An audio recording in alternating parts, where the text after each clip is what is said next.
Major snow of 2025, January, it's on the way. And what does that mean? That means we need to get our planes prepared for flying in the snow. I have floats for the Ranger. So let's put these guys together, put them on the plane, and I'm going to show you how to do that so you can get out there and have some fun with your planes in the snow. Stick around.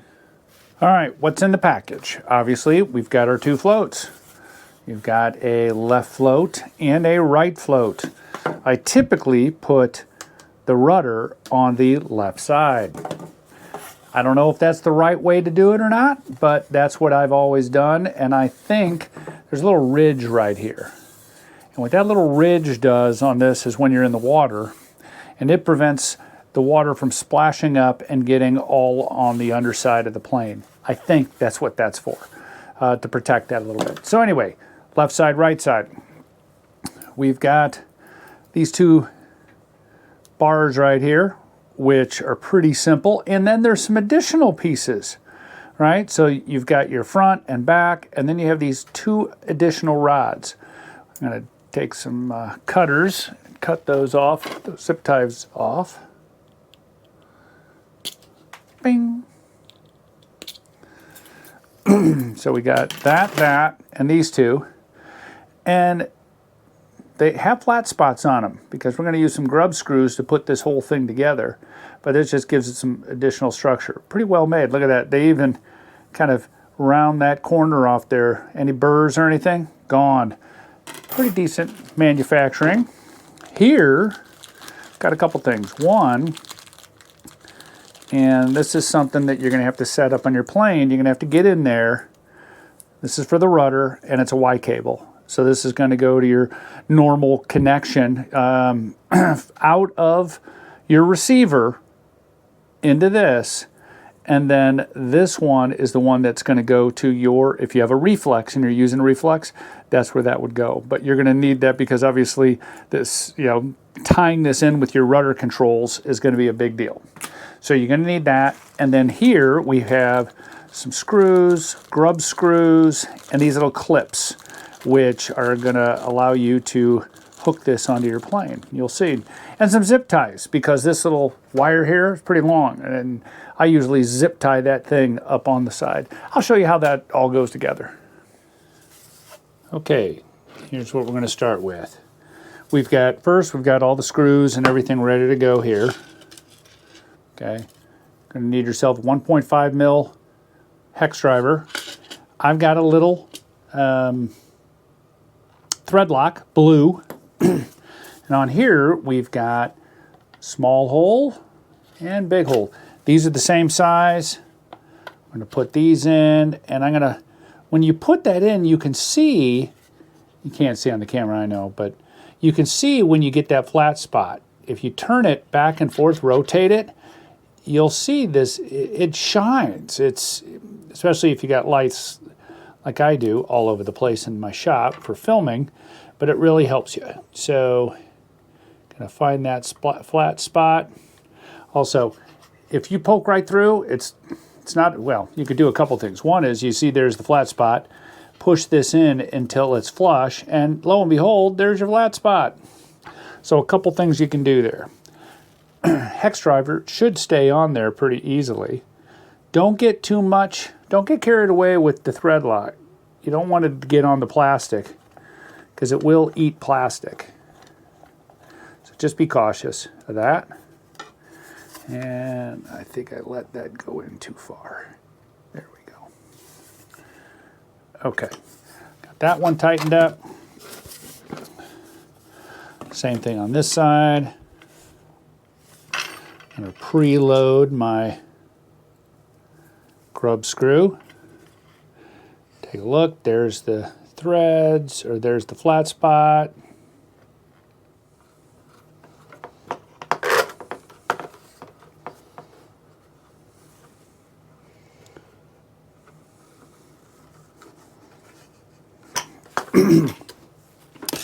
These both, in this case, are going to be facing in towards each other. All right, that's important. And this one is going to go like so.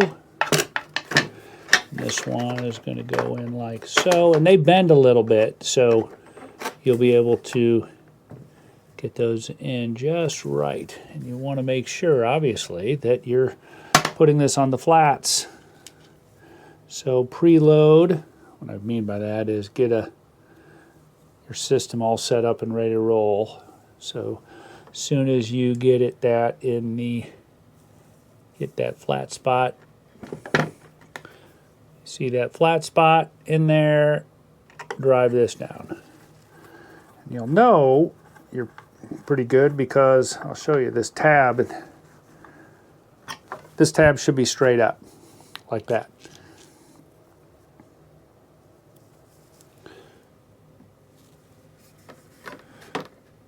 It should almost be poking out the other side.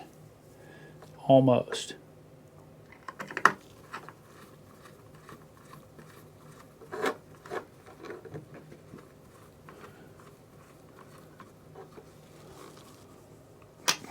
Okay, so as you can see, they're kind of almost flush. And there you go, that's set up. Now that's going to go on the fuselage. Look, why don't we put that on? I'll show you how to put that on a Ranger fuselage. All right, let's remove this landing gear.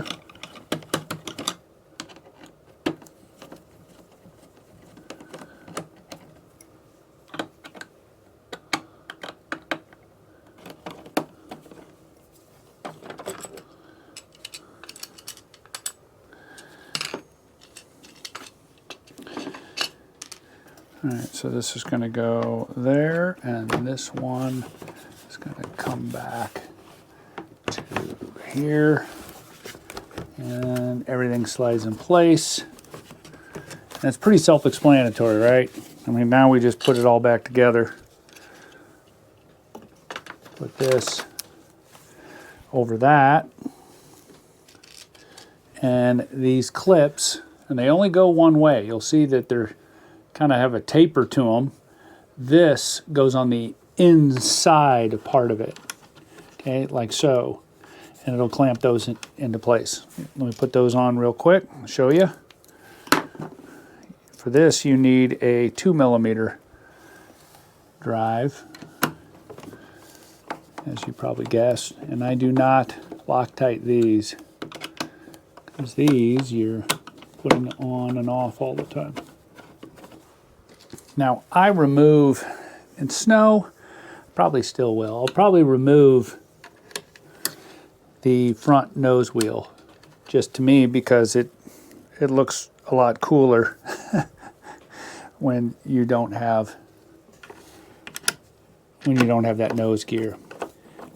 And little trick to that, I would highly recommend you put some marks on some of the parts or take a picture of how it was assembled, because putting that together can be a little fiddly.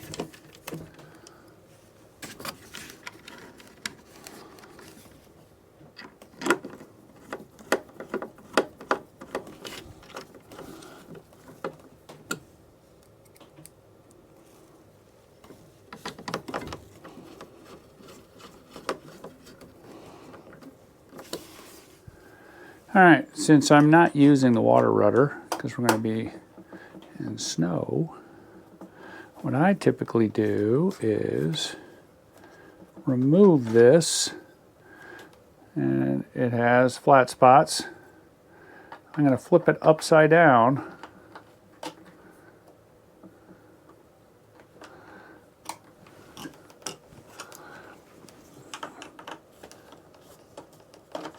There we go. Flip it upside down just so it doesn't drag through the snow, because you don't need that. Right there. You'll catch one of those flat spots and cinch it home. All right, there you go. You are all set. I'm gonna get into the front area here and remove the landing gear, just because I like to do that. So I have that little black mark in there. That little black mark needs to go forward. And I've got a little mark on my landing gear with that little dot, meaning it's forward. If you reverse this, put this over here, it basically now it's reversed. It's not going to match up with your rudder. So anyway, I'm just going to unscrew that, pop out the landing gear, put the screw into the landing gear, and set it aside until I'm ready to put it back on. Pretty simple.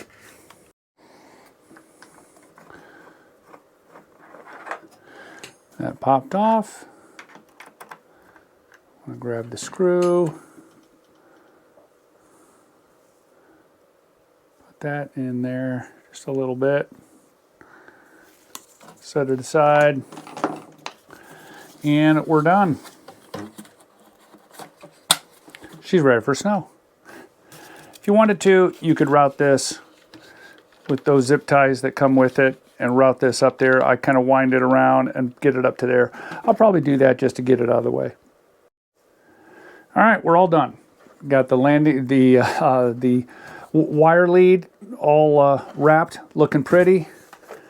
The Y cable is right there, and I usually put a little piece of tape on it, and I can tuck it in there when I'm not using it, so it doesn't dangle out of there.